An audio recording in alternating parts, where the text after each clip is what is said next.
আসসালামু আলাইকুম।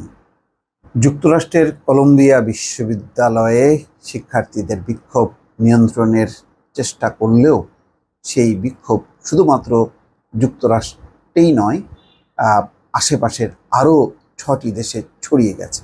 বিশ্বের ৬টি শক্তিশালী দেশে অন্তত ছড়িয়ে গেছে তরুণদের এই বিক্ষোভ। সেই খবর দিয়েছে বিবিসি। সেখানে বলা হচ্ছে, অবরুদ্ধ গাজায় ইসরায়েলি আগ্রাসন বন্ধের দাবিতে যুক্তরাষ্ট্রের বিশ্ববিদ্যালয়গুলোতে চলমান বিক্ষোভ আরও দানা বাঁধছে। গণগ্রেপ্তার ও বল প্রয়োগের পরও এই বিক্ষোভ দমনে বরং যুক্তরাষ্ট্রের সীমানা পেরিয়ে ছড়িয়ে পড়ছে বিশ্বের অন্তত আরও ৬টি দেশে। যুক্তরাজ্যের লিডস বিশ্ববিদ্যালয়, ইউসিএল ও ওয়ারউইক বিশ্ববিদ্যালয় ক্যাম্পাসে ফিলিস্তিনপন্থীরা বিক্ষোভ করেছেন। তাঁবু গেড়ে আন্দোলন শুরু হয়েছে কানাডার ম্যাকগিল বিশ্ববিদ্যালয়ের কিউবেক ক্যাম্পাসে। দেশটির মন্ট্রিলের কর্নিডিয়া বিশ্ববিদ্যালয়েও ফিলিস্তিনপন্থীরা বিক্ষোভ হয়েছে মিশরের আমেরিকান ইউনিভার্সিটি জন কায়রো ক্যাম্পাসে। এছাড়া ফ্রান্সের সায়েন্সেস পো অ্যান্ড সারবন ও institute of political studies campus এবং ইতালির স্যাম্পিয়েনজো বিশ্ববিদ্যালয় ক্যাম্পাসেও ছড়িয়ে পড়েছে এই বিক্ষোভ। অস্ট্রেলিয়ার সিডনি বিশ্ববিদ্যালয় ও মেলবোর্ন বিশ্ববিদ্যালয় ক্যাম্পাসেও হয়েছে বিক্ষোভ।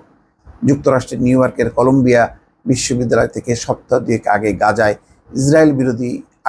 ইসরায়েলের আগ্রাসন বিরোধী বিক্ষোভ শুরু হয়। ধীরে ধীরে এই বিক্ষোভ যুক্তরাষ্ট্রের অন্তত 25টি বিশ্ববিদ্যালয় ছড়িয়ে পড়ে। কয়েকদিন ধরে চলা এই বিক্ষোভ দমনে বিশ্ববিদ্যালয়গুলোতে মোতায়েন করা হয়েছে আইনশৃঙ্খলা বাহিনীর অতিরিক্ত সদস্য। তারা বিক্ষোভে অংশ নেওয়া শত শত শিক্ষার্থীকে গ্রেপ্তার করছেন। কিছু কিছু ক্যাম্পাসে শিক্ষার্থীদের উপর বল প্রয়োগ করছেন পুলিশ সদস্যরা। কোথাও কোথাও সংঘর্ষের ঘটনাও ঘটছে। এর মধ্যেও ক্যাম্পাসগুলোতে তাঁবু কাটিয়ে বিক্ষোভ চালিয়ে যাওয়ার ঘোষণা দিয়েছেন শিক্ষার্থীরা। তাদের দাবি, বিশ্ববিদ্যালয়গুলোতে গাজায় ইসরায়েল বিরোধী হামলায় সমর্থন দেওয়া ব্যক্তি প্রতিষ্ঠানগুলোর সঙ্গে সম্পর্ক ছিন্ন করতে হবে।